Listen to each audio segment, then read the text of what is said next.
ভৌতিক কথা পডকাস্টের আরও একটি নতুন এপিসোডে তোমাদের সকলকে স্বাগত। আজকে আমাদের সঙ্গে পডকাস্টে ছিল প্রিয়াঙ্কাদি। প্রিয়াঙ্কাদি বহুদিন আগে একটা ঘটনা আমাদের সাথে শেয়ার করেছিল, যেটা তোমরা শুনে খুব পছন্দও করেছিলে এবং বরাবরই যেরকম দু একটা বাজে নেগেটিভ কমেন্ট থাকে সেগুলো তো থাকবেই। তো আজকে দিদি যে ঘটনাটা বলতে চলেছে সেটা হাওড়ার একটা ঘটনা। হাওড়ার একটা বাড়িতে একটা ফটোকে নিয়ে, একজন মহিলার মারা যাওয়ার আগের ফটো এবং মারা যাওয়ার পরের ফটো। ঘটনাটা আমি একদম তোমাদেরকে রিভিল করছি না, স্পয়লার দিচ্ছি না, যাতে তোমাদের আগ্রহটা নষ্ট না হয়ে যায়। যাই হোক, একদম কথা বাড়াবো না। তোমরাও যদি এরকম ঘটনা শেয়ার করতে চাও পডকাস্টের মাধ্যমে নিজের ভয়েসে, তাহলে আমার সাথে কন্ট্যাক্ট করতে পারো। আমার সাথে কন্ট্যাক্ট করা একদম ইজি। আমার হোয়াটসঅ্যাপ নাম্বার থেকে শুরু করে সমস্ত সোশ্যাল মিডিয়ার লিঙ্ক তোমরা ডেসক্রিপশান সেকশনে পেয়ে যাবে। তো আর দেরি কিসের, তাড়াতাড়ি কন্ট্যাক্ট করে নিও। চলো আর একদম কথা বাড়াবো না, এবার আমরা শুরু করে দেব আজকের পডকাস্ট। হ্যাঁ প্রিয়াঙ্কা দি। হ্যাঁ গো। বলো। Long time. হ্যাঁ, মোটামুটি মাস দুয়েক তো হয়েছে না? বেশি হবে হয়তো, আরো বেশি। যাই হোক, যেটা আমাদের আজকের আলোচনার বিষয়, যেটা মেন টপিক আমাদের, তুমি যে ঘটনাটা আজকে বলবে আর কি, ঘটনাটা তোমার হাওড়ার একটা ঘটনা। হাওড়ার একটা কোনো বাড়িতে কোনো মহিলা মারা গিয়েছিল এবং তারই কোনো রকম দৃষ্টি পড়েছিল এবং সেই একটা ছবি লাগানো ছিল, টাঙানো ছিল, সেই ছবি নিয়ে একটা ঘটনা। এবং আর একটা যেটা ঘটনা সেটা মোস্ট প্রবাবলি ফ্যাক্টরিকে কেন্দ্র করে, এবং সেখানে একটা মেয়ের উপর নির্যাতন হয়, তারপরে সেখান থেকে অনেক কিছু ঘটনা ঘটে। যাই হোক, তুমি প্রথমে তাহলে ওই যে ছবির ঘটনাটা, যেটা হাওড়ার যেটা ঘটনা, সেটাতে শুরু করো। প্রথমে গৌতম বাবু বলে একজন ছিলেন, ওনার হচ্ছে মেয়ের নাম রিনি।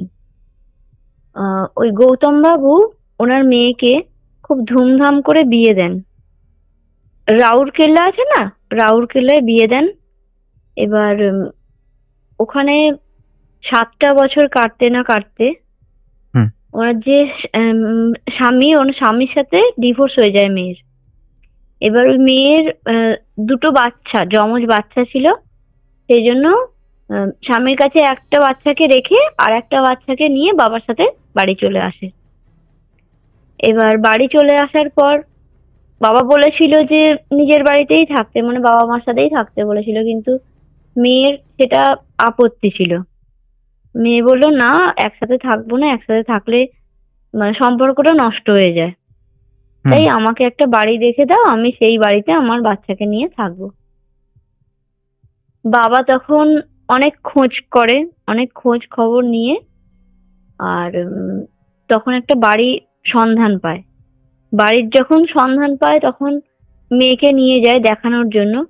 আর মেয়ের একটু পছন্দ ছিল একেবারে নিস্তব্ধ পরিবেশ হবে, নির্জন জায়গা হবে, যেখানে খুব একটা লোকজন যাতায়াত করে না, এরকম পুরো ফাঁকা জায়গা, যেখানে একটু গাছপালা থাকবে।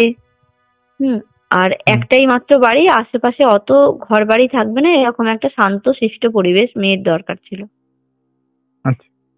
হ্যাঁ, আর বাবা সেই রকমই একটা সুন্দর বাড়ি খোঁজ পেয়েও যায়।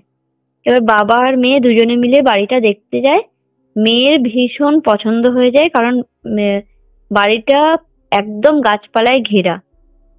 কিন্তু বাড়িটা দেখলে একটু কেমন গাটা ছমছম করে ওঠে, কারণ দিনের বেলাও বাড়ির মধ্যে কোনো আলো রোদ ঢোকে না, এতই গাছপালা যে বাড়িগুলো পুরো অন্ধকার হয়ে আছে। গরমকালে গেলে খুব ঠান্ডা ঠান্ডা, দারুণ লাগবে, কিন্তু শীতকালের পক্ষে সেটা খুব একটু কষ্টদায়ক। কিন্তু ওরা ওরকম গরমের সময় গেছে তো ওদের দারুণ লেগেছে বাড়িটা। মেয়ে বলেছে আমি আর কোনো দিকে দেখবো না, আমার এই বাড়িটাই চাই। সেই জন্য বাবা তখন বলে যে ঠিক আছে, এখানেই তাহলে আমি কথা বলছি, তাহলে এইখানেই তোরা দুজনে থাকবি, আমরা এসে মাঝে মাঝে দেখা করে যাব।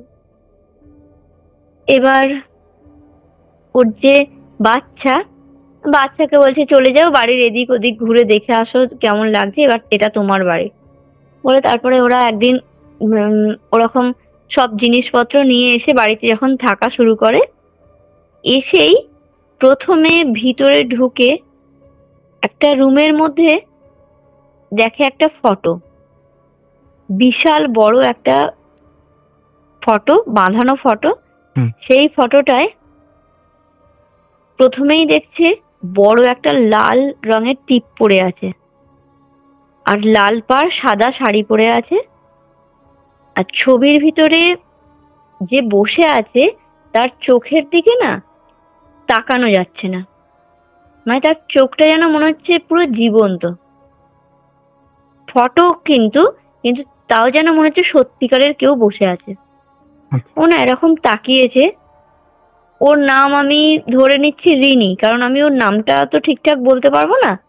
ওর নাম ধরে নিচ্ছি রিনি। ও যখন তাকিয়েছে ফটোটার দিকে, দেখছে মানে ওর গাটা একটু কেমন হয়েছে, যে ফটোটা যেন মানে মনে হলো আমার দিকেই দেখছে। তারপরে আবার ফটো থেকে চোখটা সরিয়ে নিয়ে ভাবছে, আরে আমি কি সব ভাবছি, ফটো কি কখনো দেখতে পারে? ওসব আমার ভুল ধারণা, ফটোর মধ্যে থেকে কেউ কি ওরকম ভাবে দেখতে পারে? আরে আমি কি ভাবছি। এবার তখন ওর বাচ্চাকে খুঁজতে খুঁজতে চারিদিকে এদিক ওদিক যাচ্ছে, দেখছে বাচ্চা ছুটে ছুটে উঠোনে খেলছে, এ করছে, চারিদিকে ঘুরছে। তার বাবা তখন মেয়েকে বললো যে ঠিক আছে তাহলে তোরা থাক, আমি আবার আসবো পরে, হ্যাঁ তোরা এখানে থাক আর আমি এখন চলে যাই বলে। এবার মা আর বাচ্চা দুজনে মিলেই বাড়িতে থাকা শুরু করে। এবার থাকবে তো সেই অনুযায়ী বাড়িতে ভালো করে পুজো করায়, ওই কীর্তন দেয়, গৃহপ্রবেশের যে যজ্ঞ হয় সমস্ত কিছু করায়, সমস্ত কিছু ঠিকঠাক ভাবে করেই তারপরে ওখানে থাকা শুরু করে। হ্যাঁ, বাচ্চাটার বয়স হচ্ছে 6 বছর হবে। বাচ্চাটা খুব ছটপটে, যেমন বাচ্চারা হয়, ছেলেরা তো একটু বেশি ছটপটে, আর খুব হাসি খুশি বাচ্চাটা। এবার বাড়িটার মধ্যে সারা দিন ও খালি এ মাথা থেকে ও মাথা খুব ছুটে ছুটে বেড়ায়। এবার দুজনের ওই সংসার, এবার ওরা খুব ভালোভাবেই থাকে, আনন্দে থাকে। এবার কিছুদিন বেশ ভালোভাবেই কাটে। তারপর না যত দিন যাচ্ছে তত দেখছে ওর বাচ্চা কেমন যেন একটু অসুস্থ হতে শুরু করে। খুব একটা চনমনে হাসি খুশি ভাব আর ওর বাচ্চার মধ্যে নেই। বাচ্চা যেন কেমন ঝিমিয়ে পড়ে থাকে। অনেক ডাক্তারের কাছে নিয়ে যায়, ডাক্তার দেখায়, সবকিছু করে, ডাক্তার দেখিয়েও বাচ্চা আর ভালো হচ্ছে না। এবার একটাই বাচ্চাকে নিয়ে মা এসেছে। এবার মায়েরও প্রচুর চিন্তা, বাবাকে বলছে, মাকে বলছে। এবার ওর বাবা মাও বড় বড় ডাক্তার দেখায়, ভালো ভালো ডাক্তার দেখায়, কিন্তু বাচ্চা আর সুস্থ হয় না। বাচ্চা পুরো বিছানা শয্যাশায়ী হয়ে যাচ্ছে। ও তখন অনেক চেষ্টা করে, কিন্তু ওর পাশের বাড়ির একজন ওকে বলে ওকে একটু ওঝা ফোঝাকে দেখাও, হ্যাঁ ওঝা ফোঝাকে দিয়ে ওকে একটু ঝাড়িয়ে নাও, তাহলে ও হয়তো ঠিক হয়ে যাবে। এবার ও মা মানে ওইসবে ইচ্ছা ছিল না, কিন্তু কিছু করার নেই, বাচ্চার হয়েছে, সেই জন্য মা ওকে নিয়ে যায়। নিয়ে গিয়ে ওঝার কাছে নিয়ে গিয়ে ওখানে আর কি ওকে একটু ঝাড়িয়ে আনে। কিন্তু এত কিছু করলো, এত কিছু করার পরও বাচ্চাটাকে বাঁচাতে পারলো না। বাচ্চাটা মারা গেল। এবার বাচ্চাটা মারা যাওয়ার আগে এমন অবস্থা হয়েছিল, শুধু মানে লিকুইড খাবার খাওয়াতো ওকে, লিকুইড খাবার ছাড়া কিছু খেতে পারতো না।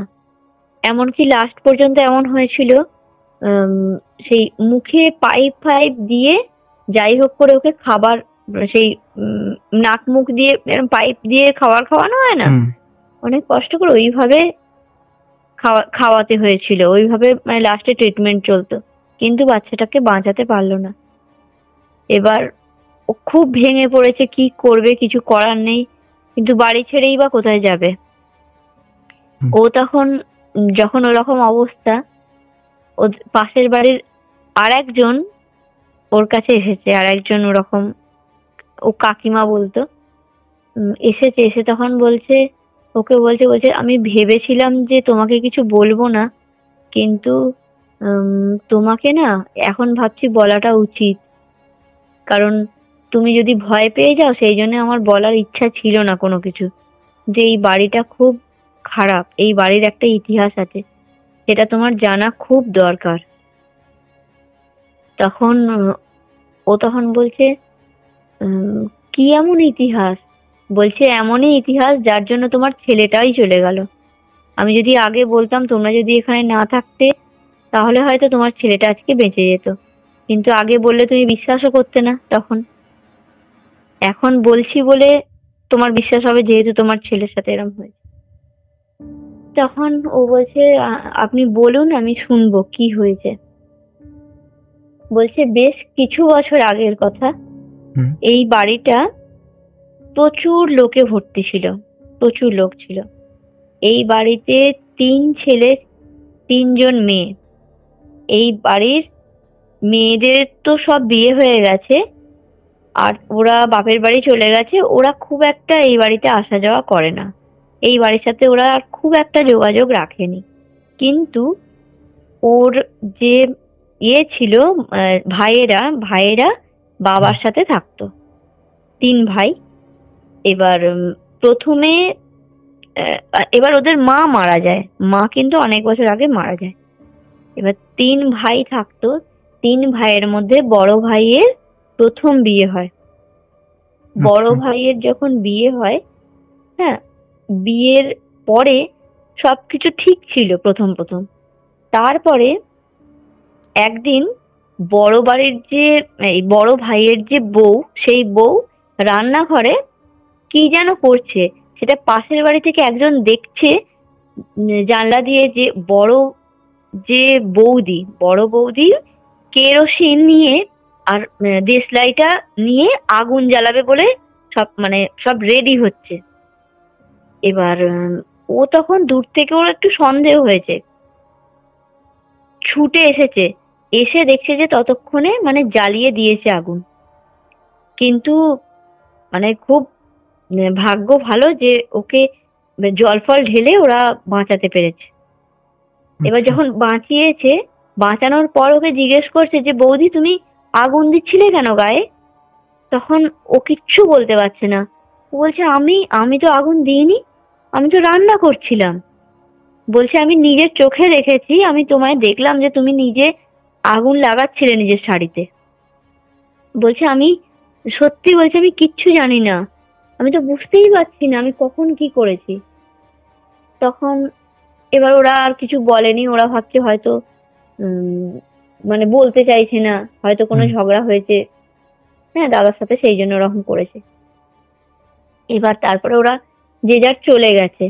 এবার বাড়িতে যখন ওই বড় ছেলে এসেছে, তখন ওই বড় যে বৌদি, সে বলছে যে জানো তো, আজকে না একটা অবাস্তব ঘটনা ঘটেছে। আমি নাকি আমারই গায়ে কেরোসিন তেল ঢেলে আর কি মরার জন্য চেষ্টা করছিলাম। এবার বড় ছেলে তো বিশ্বাসই করেনি, সে বলছে কি বলছে সব উল্টো পাল্টা যাতা। বলছে না, সত্যি সত্যি। এবার তারপরে ছেলেটা বিশ্বাসও করেনি। তারপর কিছুদিন যায়, তখন ওই যে মহিলা, সে আস্তে আস্তে বুঝতে পারে যে ওকে না কেউ যেন বাঁচতে দিতে চায় না, কেউ যেন ওকে বলে যে তুমি মরে যাও, তোমার বাঁচতে হবে না, কেউ যেন ওর কাছে এসে বলে। এবার ও আর একদিন ওরকম যখন বর বাড়িতে ফিরেছে, তাকে বলছে যে জানো তো, আমি না এই বাড়িতে আর থাকবো না, এই বাড়িটা ভালো নয়, এই বাড়িতে কিছু যেন একটা আছে, কিছু যেন আমাকে টানছে, খালি সবসময় বলছে যে তুমি মরে যাও, এই বাড়ি থেকে, বাড়িটা তোমার নয়, তুমি মরে যাও, তোমার এখানে বেঁচে থাকার কোনো অধিকার নেই, আমি এই বাড়িতে আর থাকবো না। এবার বারবার একই কথা বলছে বলে তখন ওই বড় ছেলে বলছে ঠিক আছে, তুমি যখন এরকম করছো এই বাড়িতে, তুমি চলে চলো, তোমাকে এই বাড়িতে আর থাকতে হবে না, তোমাকে আমি নিয়ে চলে যাব, চলো। তখন ও একটা বাড়ি খোঁজ খবর নেয়, একটা পাশেই একটু দূরে ভাড়া একটা বাড়ি নিয়ে চলে যায়। ওখান থেকে মাঝে মাঝে এখানে যোগাযোগ করে, আসে, তারপরে আবার চলে যায়, এরকম ভাবে থাকে। তারপরে তারপরে আস্তে আস্তে কিছুদিন যেতে যেতে মেজো ছেলেরও বিয়ে দিয়ে দেয় বাবা। মেজো ছেলের দুটো ছেলে মেয়ে হয়। দুটো যখন ছেলে মেয়ে হয়, সেই বাচ্চাগুলো, ওদেরও দেখে মনে হতো যে বাচ্চাগুলোর মধ্যে যেন প্রাণ নেই, মানে সবসময় কেমন একটা নিস্তেজ হয়ে শুয়ে থাকতো। বাচ্চা হবে চনমনে, একদম ছোটবেলা থেকেই ওরা বেঁচে আছে, কিন্তু ওরা কেমন একটা নিস্তেজ হয়ে থাকতো। তারপর আস্তে আস্তে যখন বড় হলো, তখন যখন ওরা মামার বাড়ি গেল, মামার বাড়ি গেলে বাড়ির বাইরে বেরোলে ওরা কিন্তু খুব ছুটোছুটি হুড়োহুড়ি করতো, কিন্তু বাড়িতে এলে আবার সেই আগের মতোই ওরা ওরকম নিস্তেজ হয়ে শুয়ে থাকতো, কোনো কথা বলতো না, তাকিয়ে থাকতো, কেমন হয়ে যেত, হাসতো না, কারোর সাথে খেলতো না, এরকম হয়ে যেত। তখন ওর যে মা, ওই মেজো বৌদির খুব অবাক লাগে জিনিসগুলো। বলে, আমার বাচ্চা এত বাইরে থাকলে ভালো থাকে, বাড়িটায় তার মানে কোনো দোষ আছে, তোমার বড় বৌদি তার মানে ভুল কিছু বলতো না, তুমি এখান থেকে চলে চলো, আমরা আর এখানে থাকবো না। এবার ওর বাবা মানে মেজো ছেলেকে অনেকবার করে বলছে, কিন্তু মেজো ছেলে অতটা ভালো ইনকাম নয় বলে যেতেও চাইছে না। বলছে, দেখো, ভাড়া বাড়িতে যাওয়া কি আর সবসময় সম্ভব হয়? ওখানে তো ভাড়ার টাকাও দিতে হয়, এখানে তো খুব একটা আমরা খারাপ নেই। বলছে, না, খারাপ তো আমরা আছি, কিন্তু এই বাচ্চাগুলো যদি আমাদের না থাকে তাহলে আর আমাদের বেঁচে থেকে কি লাভ? তার থেকে আমরা বাইরে থাকি, সেটাই সব থেকে ভালো হবে। ভাড়া তুমি টাকা দাও তবু ঠিক আছে, আমরা অল্প খাবো, কিন্তু বাচ্চাগুলো তো বেঁচে থাকবে, আমি এই বাড়িতে আর থাকবো না। তখন এবার ওর মেজো ছেলে ভাবছে, বলছে, ঠিক আছে, তাহলে চলেই চলো। একটা কম দামে একটা ভাড়া বাড়ি পেয়ে একটু দূরে ওরা চলে যায়। এবার তারপরে ওখানে চলে যায়, এবার ছোট ছেলে আর বাবা এখানে একা। তারপরে একদিন হঠাৎ করে বাবা মারা যায়। যখন বাবা মারা যাওয়ার পর ছোট যে ছেলে, সে একা একা থাকবে, ছোট ছেলের সেই জন্য সবাই বিয়ে দিয়ে দেয়। ছোট ছেলের এই বড় দাদা আর মেজো দাদা দুজনে মিলে মেয়ে দেখে বিয়ে দিয়ে দেয়। তখন এবার বড় দাদার ফ্যামিলি, ওরা কিন্তু এই বাড়িতে একেবারেই থাকে না, ওরা এসেছে, বিয়ে দিয়েছে, আবার চলে গেছে, ওরা থাকেনি। এবার মেজো যে দাদা আর বৌদি, তখন ওরা বলছে যে এরা একা একা থাকবে, একটা নতুন জীবন শুরু করছে, এত বড় বাড়িতে ওরা একা থাকবে, তার থেকে আমরাও এসে আবার থাকা শুরু করি। হয়তো একা একা থাকতাম, বাচ্চাটা কারোর সাথে খেলার সঙ্গী পেত না, সেই জন্য ওরা মানে নির্ঝুম হয়ে থাকতো। আবার আমরা থাকা শুরু করি, তাহলে আবার সব মানে একসাথে থাকলে সবাই বেশ আনন্দ করে হাসি খুশি ভাবে থাকবে, এরকম বলে ওরা আবার থাকা শুরু করে। কিন্তু আবার ওখানে গিয়ে বাচ্চাগুলো অসুস্থ হতে শুরু করে, তাও ওরা চলে যায় না। এবার ওর যে ছোট ভাই অষ্টমঙ্গলায় যে যায় না, ওই নদিনে অষ্টমঙ্গলায় করতে যায়, শ্বশুর বাড়ি যায় বউকে নিয়ে। এবার যখন যায়, ওখানে গিয়ে ছোট বউ বলছে, জানো, তোমাদের বাড়িটা কিন্তু আমার একদম ভালো লাগেনি। বলছে, কেন? বলছে, আমার যেন না মনে হচ্ছে ওখানে কিছু আছে, কেউ যেন আছে, আমি বারবার বুঝতে পারছি, কেউ যেন ওখান দিয়ে আমার পাশ দিয়ে হাঁটাচলা করে, কেউ যেন আমার মানে কোনো কিছু ভালো জিনিস দেখতে পাচ্ছে না, আর কেউ আমাকে 24 ঘন্টা ফলো করছে, সেটা আমি বুঝতে পারছি। আমি যদি বসেও থাকি বিছানায়, তখন যেন মনে হচ্ছে দুটো চোখ আছে, যেখান থেকে হোক আমাকে দেখছে। এবার ছোট ছেলে বলছে, দূর, তুমি কি যে বলছো, আমি এতদিন আছি, সবাই বলে কই আমি তো কিছু এসব দেখতে পাইনি, আমি তো কিছু এসব বুঝিনি। আমি তোমাদের সব মন গড়া কথা, তুমি ওসব বাদ দাও, ওরম কিচ্ছু নয়, তুমি বাড়ি যাবে, কিচ্ছু হবে না।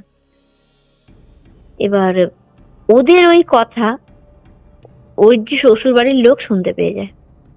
শ্বশুর বাড়ির লোক শুনে কিভাবে জানি না ছোট ছেলেকে না বেড়াতে নিয়ে যায়। বলছে যে মানে ছোট ছেলেটাকে, জামাই যেহেতু, এবার জামাইকে নিয়ে সব হয় না, শালারা বেড়াতে যায় না, সবাই নিয়ে বেড়াতে যায়। বেড়াতে নিয়ে যাওয়ার নাম করে না বাঁশ বাগানে নিয়ে গিয়ে ওকে একেবারে ওখানে মেরে আর টাঙিয়ে দেয়। হ্যাঁ, ওখানে মেরে টাঙিয়ে দেয়। তারপরে ওই ছোট বউ ও আর কোনোদিন ফিরেও আসে না, কিন্তু সবাই আর কি জানতে পারে, সবার জানাজানি হয় যে ওখানে ওকে বাঁশ বাগানে টাঙিয়ে দেয়। এই খবরটা আর কি ওরা পায়। খবরটা পায় তার কিছুদিন পর, বেশ কিছুদিনের মধ্যেই ওই যে মেজ ছেলে ছিল, মেজ ছেলে এবার একদিন বাড়ি থেকে সবাইকে, ওর বউকে বলে যাচ্ছে যে তোমরা থাকো, বাচ্চাকে নিয়ে থাকো, আমি একটু দোকানে যাচ্ছি, কাছেই, আমি আবার চলে আসবো। এবার ওর দোকানের উদ্দেশ্যে বেরোয়। দোকানে গিয়ে যখন আসছে তখন না একটা লরি এসে ওকে ধাক্কা মারে। ধাক্কা মারতে ও রাস্তার পাশে সেই অনেক সময় বালি রাখা থাকে না, ওই যে স্তূপ করে বালি থাকে, ওই বালির ওপর ও আছড়ে পড়ে। তখন ও উঠে দাঁড়িয়ে দেখে যে পাটা অল্প লেগেছে, খুব বেশি জোর লাগেনি। লরি ধাক্কা মেরেছে কিন্তু খুব বেশি জোর লাগেনি, ওর পাটাই চোট হয়েছে অল্প। ও তখন উঠে দাঁড়িয়ে সামনের দিকে এগোতে যাবে কি, একটা ট্রাক এসে ওকে সামনাসামনি মেরে দিয়ে চলে যায়। পুরো শেষ ওখানেই। তখন ওর যে বউ, সে খবর পায়। এবার খবর পেয়ে তো ওর তো আর কি বলবো, ওর যা অবস্থা। তখন ওই মেজ বউ বাচ্চাগুলোকে নিয়ে ওখানেই থাকতে শুরু করে, কিছু করার নেই, ওখানেই থাকে। এবার ভয়ে ভয়ে ওদের ওরকম দিন কাটে। ওরা ওখানে থাকে, দেখে যে চালের ওপর দিয়ে দুম দাম করে কেউ নেচে নেচে বেড়ায়। পুরো বুঝতে পারে তখন তো আর বাড়িতে কেউ নেই, ওরাই শুধু তিনজন, বাচ্চা নিয়ে মা। আর দেখে পুরো চালের ওপর দিয়ে হাঁটছে, দরজায় খুব জোরে জোরে ধাক্কা মারছে। বাচ্চারা ভয়ে একেবারে মায়ের কাছে চলে আসতো, খুব কান্নাকাটি করতো। তারপরে দেখতো, বাচ্চাগুলো দেখতে পেত যে উঠোনে একদম সাদা শাড়ি পরে, লাল পাড়, খোলা একদম বড় চুলে একটা মহিলা ওরম শটান দাঁড়িয়ে আছে। বাচ্চাগুলো দেখে হাউ মাউ করে কাঁদতে কাঁদতে মায়ের কাছে ছুটে চলে আসতো। এইভাবে প্রতিদিন বাচ্চাগুলোকে দেখা দেওয়া শুরু করলো। এবার বাচ্চাগুলো একদম অসুস্থ হয়ে গেল। তখন মেজ বউ কি করবে, কিছু করার নেই, পাড়ার ক্লাবকে জানিয়ে তখন বলে যে আমার একটা ব্যবস্থা করে দাও, আমি আর এই বাড়িতে থাকতে পারবো না, কিন্তু আমার টাকা পয়সাও নেই যে আমি কোথাও যাব। তখন ওই পাড়ার মানে ক্লাবের সব ছেলেরা তখন ওরা ওকে একটা, যাই হোক অল্প একেবারে ইনকামে একটা ঘর দেখে দেয়, যে ঘরে ওরা বাচ্চাকে নিয়ে ওখানে ওরা থাকতে পারে। ওখানে যাওয়ার পর থেকে আবার ওরা সুস্থ হয়ে যায়, পুরো সুস্থ হয়ে যায়, ওরা আবার ভালো হয়ে যায়। কিন্তু ওই যে মহিলা, যে আর কি ওই রিনিকে গল্পটা বলছিল, সে তখন বলে ও তো চলে যায়, ওর ফ্যামিলি তো পুরো ধ্বংস হয়েই যায়, মেজ বউ বাচ্চাদের নিয়ে চলে গেল বলে ও তো বেঁচে গেল, কিন্তু ওই বাড়ির যে মালকিনের যে ফটো, ওই ফটোটাই এই বাড়িতে তো টাঙানো আছে আজও পর্যন্ত। ওই যে ফটোটা, মানে সে যখন বেঁচে ছিল তখনও খারাপ ছিল, সে যখন মারা গেছে তখনও খারাপ। সে যখন বেঁচে ছিল তখনও সে চাইতো না যে কারোর ভালো হোক, আর মারা যাওয়ার পর সে যখন মারা গেল তখন ভাবলো যে আমার যে ছেলেরা ওরা কেন বেঁচে থাকবে, ওরাও তাহলে আমার কাছে চলে আসুক, তাহলে আমার দলটাও ভারী হয়ে যাবে। সেই জন্য একে একে সব ছেলেদের আর কি মারলো, মেরে নিজের কাছে টেনে নিল। মানে দুটো ছেলেকে মারলো, দুটো ছেলেকে মেরে নিজের কাছে টেনে নিল। এখন এই বাড়িতে যারা থাকে তারা ওই তিনজনেই থাকে, মানে মা আর ছোট ছেলে আর ওই মেজো ছেলে। ওখানে অনেক তান্ত্রিকও এসেছে, অনেক কিছু হয়েছে, অনেক যজ্ঞ হয়েছে, কিন্তু কেউ ওদের তাড়াতে পারেনি। ওরা ওখানেই থেকে গেছে সারা জীবনের জন্য। তাই জন্য মানে আর কিছু করাও যাবে না, ওই বাড়িটার আর কোনো কিছু করা যাবে না। তাই ওই বাড়িটা আর কি বিক্রি হয়েছে না কি হয়েছে সেটা তো পরের কথা। কিন্তু ওই বাড়িটা আর কি রিনির বাবা যখন কিনেছে তখন তো নিশ্চয়ই বিক্রি করেছে ওই মেজ বউ বিক্রি করেছে, কিন্তু ওটা আগে অন্য একজনকে দিয়েছিল, তার নাকি শুট করেনি বলে এখন ওই রিনির বাবাকে আর কি বিক্রি করে দেয়। বিক্রিটা করার পর কিন্তু এরাও ভালো থাকলো না, এরও বাচ্চাটা চলে গেল আর ওরও হলো। তখন ওই রিনি শুনে বলছে হ্যাঁ এটা কিন্তু সত্যি কথা, কারণ এই যে বাড়ির যে আত্মা ও কিন্তু প্রথমে ওই রিনির উপরেই ভর করেছিল। রিনির নাকি তখন ওই কাকিমাকে বলছে আমার প্রথম আমি পুরো এলোমেলো হয়ে আমার এরম চুলগুলো থাকতো, আমি এরম এলোমেলো হয়ে পাগলের মতো এদিক ওদিক ঘুরে বেড়াতাম, আমার জামা কাপড়গুলো এলোমেলো হয়ে যেত, আমি কাঁচা মাছ মাংস খেতাম, কাঁচা সবজি খেতাম, দুধের প্যাকেট সব কাঁচা খেয়ে নিতাম আমি সবকিছু। আমার মা তখন দেখতো, আমার মা তখন এসে আমার বাচ্চাকে দেখতো, আমাকে দেখতো। আমার মা তো ভালো জায়গায় দেখিয়ে আমাকে ঠিকও করলো, কিন্তু আমি তো ঠিক হলাম কিন্তু আমার বাচ্চাটা আর ঠিক হলো না। এত কিছু বাচ্চাটাকে করলাম কিন্তু বাচ্চাটাকে আমি আর বাঁচাতে পারলাম না। হতে পারে যেন ওর হয়তো ওইরকম মানে ছেলে বাচ্চাদের ওপরেই বেশি নজর ছিল, মেরে ফেলার একটা কোনো প্ল্যান ছিল, সেজন্য আর কি এরকম করেছিল। রিনিও নাকি এখন আর ওই বাড়িতে থাকে না, ওই বাড়ি ছেড়ে দিয়েছে। এটাই প্রথম ঘটনা। মানে এরকমও হয়, প্রথম শুনলাম যে একটা মা মারা যাওয়ার পরে তার, যদিও শুনেছি মারা যাওয়ার পরে কেউ কারো আপন হয় না, কিন্তু তাই বলে আমিও চলে গেছি তার সঙ্গে তোরাও আয়, একদম নতুন একটা বিষয় আর কি। হ্যাঁ, অদ্ভুত একদম। আচ্ছা, আর একটা যে ঘটনার কথা বলছিল ওটা? হ্যাঁ, ওই ঘটনাটা ওইটাও আমি আমার একটা বন্ধু দিদির কাছ থেকে শুনেছি। আচ্ছা। ওর বরের নাম হচ্ছে সুমনদার, মানে ফ্যাক্টরির ঘটনা। সুমনদা যে অফিসে কাজ করে সেই অফিসে একদিন আর কি ওরা সবাই টিফিন খেতে বসেছিল। এবার সুমনদার যে অফিসের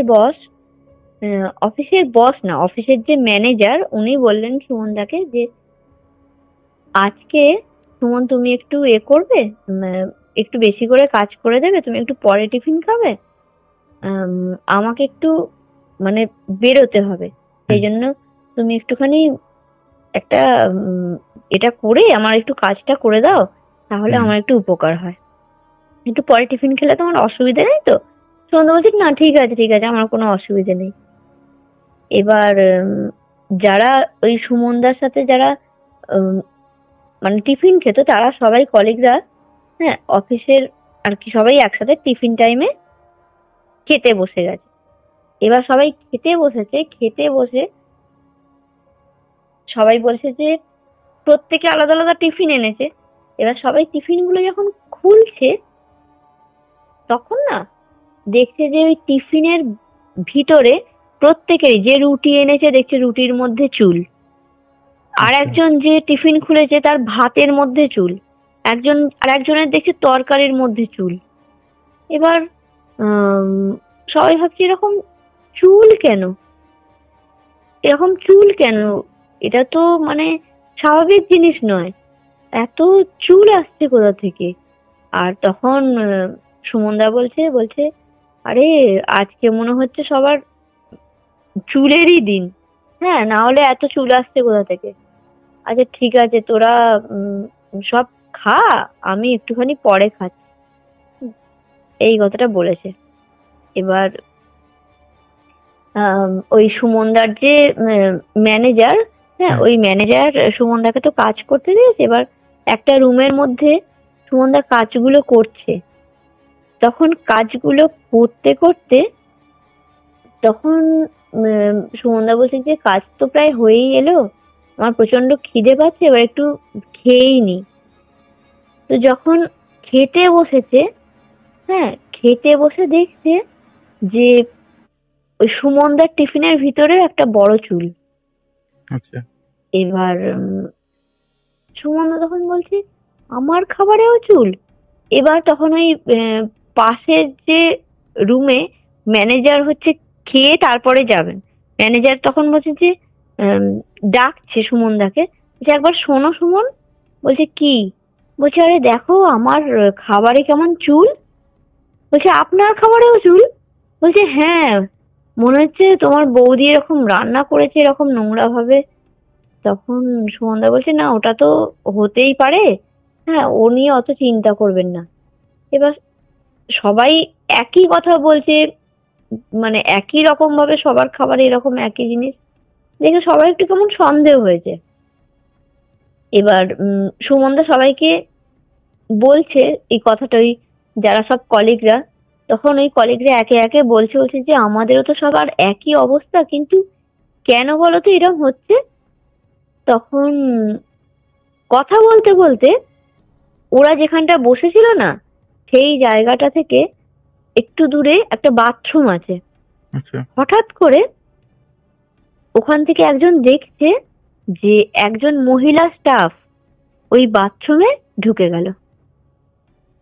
তখন সবাই ওই ওই যে যিনি দেখেছেন উনি বলছেন যে আরে তোমরা কেউ দেখলে একজন মহিলা স্টাফ এই বাথরুমের ভিতরে ঢুকলো? তখন বলছে সবাই বলছে আরে তোমার মাথা খারাপ হয়ে গেছে নাকি, এখানে মহিলা স্টাফ আসবে কোথা থেকে, এখানে তো কোনো মহিলা নেই, এখানে কি কেউ আছে, এখানে তো শুধু আমরাই আছি।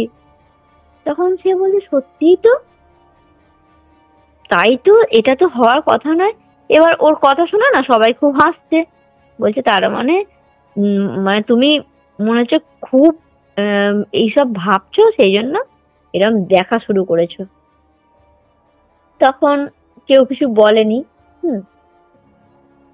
সবাই সবার মতো আছে, কিন্তু সবারই একটা মানে মনের মধ্যে একটা কেমন সন্দেহ হচ্ছে। তখন দেখছে ওই যে বাথরুমে ওখানে না তড়াম করে একটা কিছু পড়ার আওয়াজ হলো। সবাই তো কাছাকাছি বসে আছে একটা জায়গায়, সবাই ওই দিকে তাকিয়েছে, ছুটে গেছে, গিয়ে দেখছে কোথাও কিচ্ছু নেই। তখন সবাই ভাবছে কি হচ্ছে, কিছু তো বোঝা যাচ্ছে না। এবার ওরকম হতে হতে একটা সময় এমন এলো যে সবাই বলছে যে আরে দেখছো, মানে যতটা দিন যাচ্ছে যেন এইখানে মানে পরিবেশটা কেমন একটা অদ্ভুত হয়ে যাচ্ছে, এখন যেন মানে ঠিকঠাক নেই সবকিছু, একটু যেন মানে এলোমেলো হয়ে গেছে।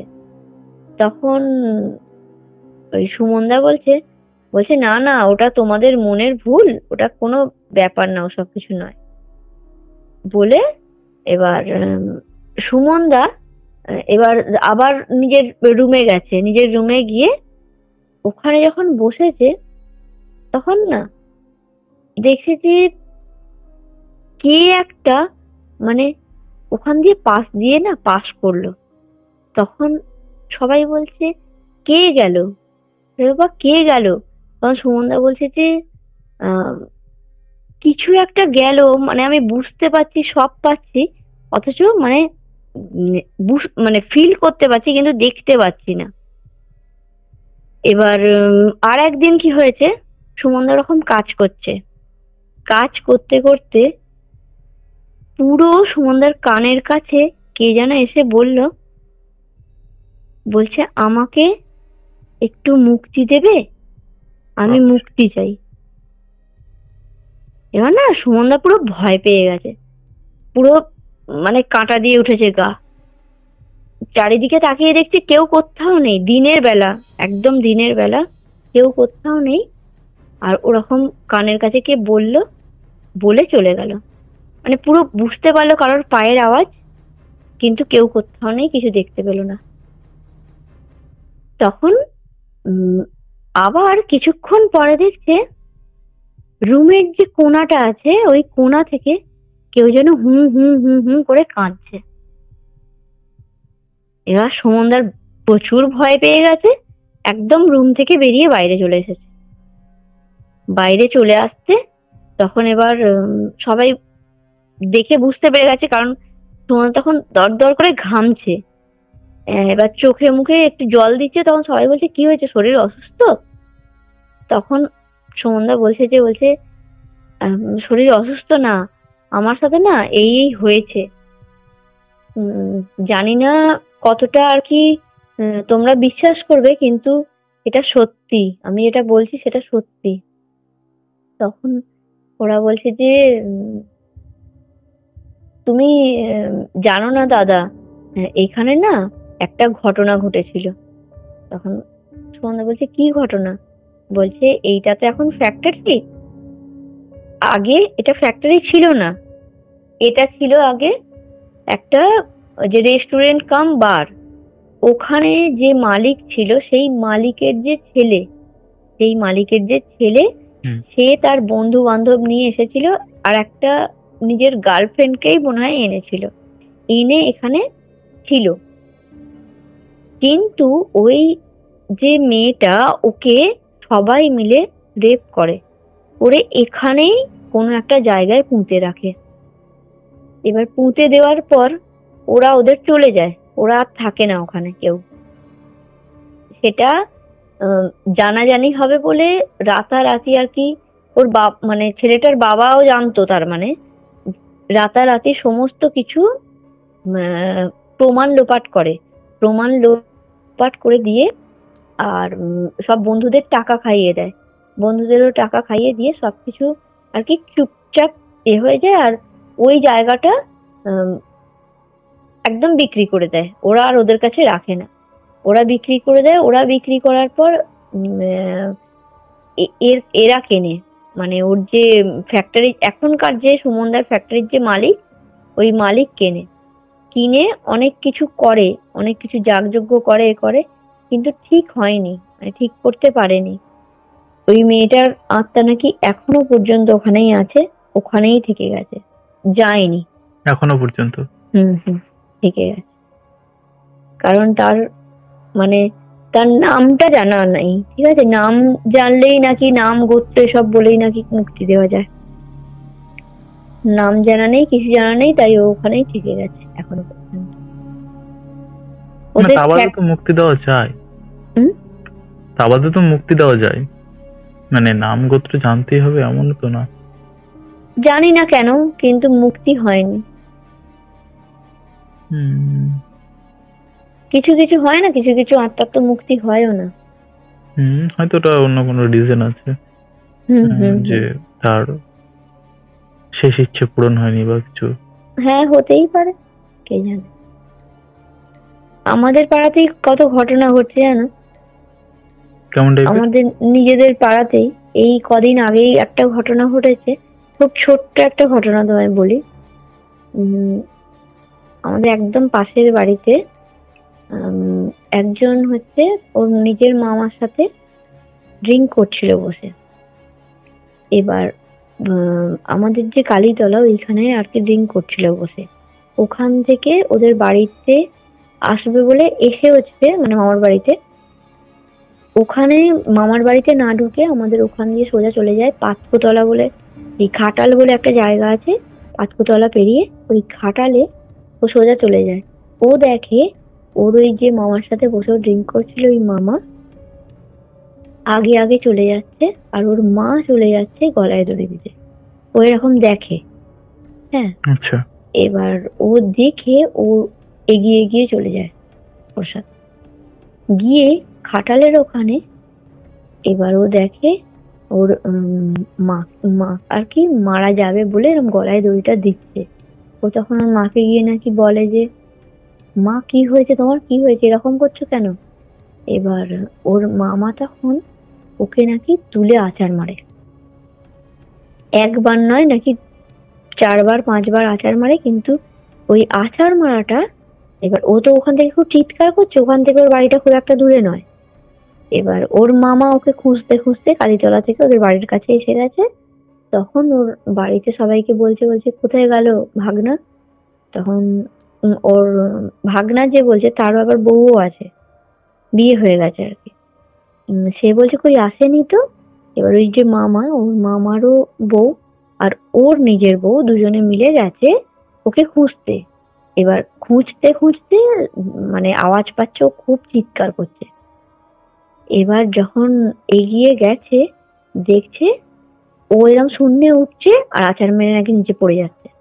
আচ্ছা, শূন্যে উঠছে আর পড়ে যাচ্ছে, দুবার দেখেছে ওরা। আর ওখান থেকে ওকে ধরে নিয়ে আসতে আর মানে বাড়িতে এনে রাখতে, তখন দেখছে ওর মামা দাঁড়িয়ে আছে। তখন বলছে মামা তোমার এত বড় সাহস, তুমি আমাকে আছাড় মারলে? ওর মামা বলছে আমি কখন তোর কাছে গেলাম যে আছাড় মারব? বলছে তুমি তো শুনলে আমায় তুলে তুলে ফেলে দিচ্ছিলে এতক্ষণ ধরে, আমি এবার তোমায় আর ছাড়বো না বলে ওর মামার গলাটা টিপে ধরেছে। এবার সবাই ছাড়িয়ে আবার মানে শুইয়েছে এ করেছে। তখন দেখছে ওর জামাটা খুলে দেখছে পুরো সারা পিঠে আঁচড়, প্রচুর আঁচড় কাটা, আঁচড়ের দাগ।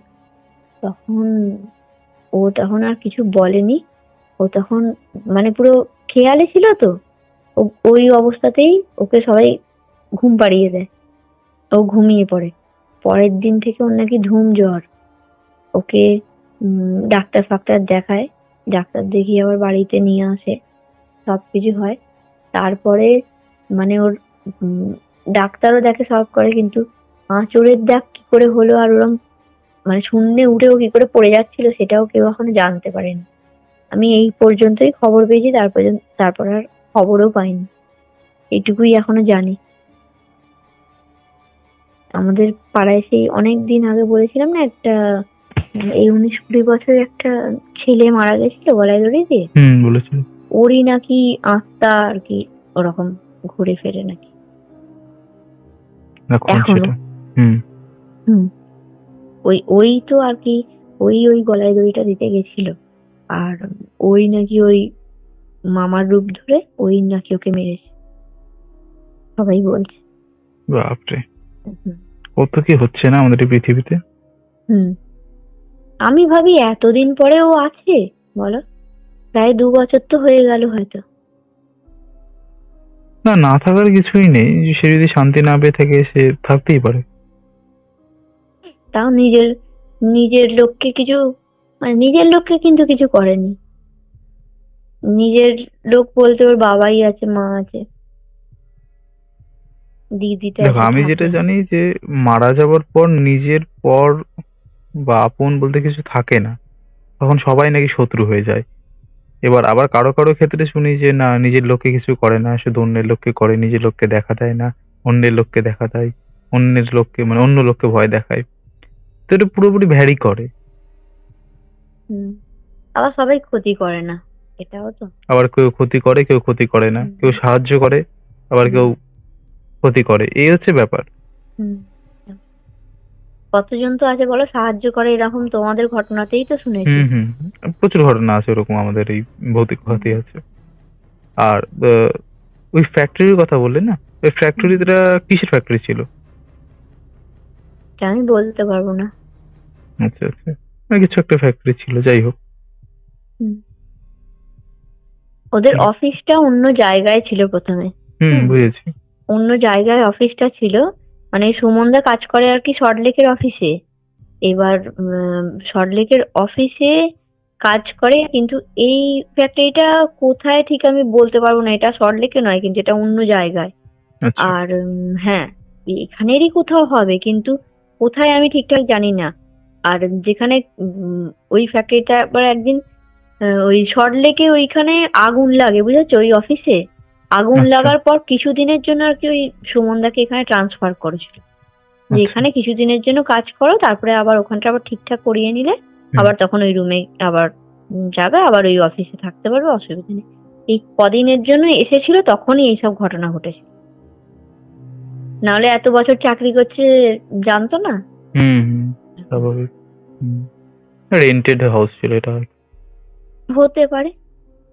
অত ডিটেলস তো কেউ বলবে না। তো এই ছিল আজকের পডকাস্ট। আশা করছি তোমাদের ভালো লেগেছে। কেমন লেগেছে তোমরা অবশ্যই সেটা কমেন্ট করে জানিয়ে দাও। তোমাদের মধ্যে এখনও যারা এই পরিবারে যুক্ত হওনি তারা যুক্ত হয়ে যাও। এখন ব্যাক টু ব্যাক পডকাস্ট আনার চেষ্টা করছি যাতে তোমরা আর রাগ না করো। চলো আর কথা বাড়াবো না, তোমরা অবশ্যই কন্ট্যাক্ট করে নিও পডকাস্টে ঘটনা বলার জন্য। আজকের মতন এখানেই শেষ করছি, আবার দেখা হবে নতুন কোনো ঘটনা নিয়ে।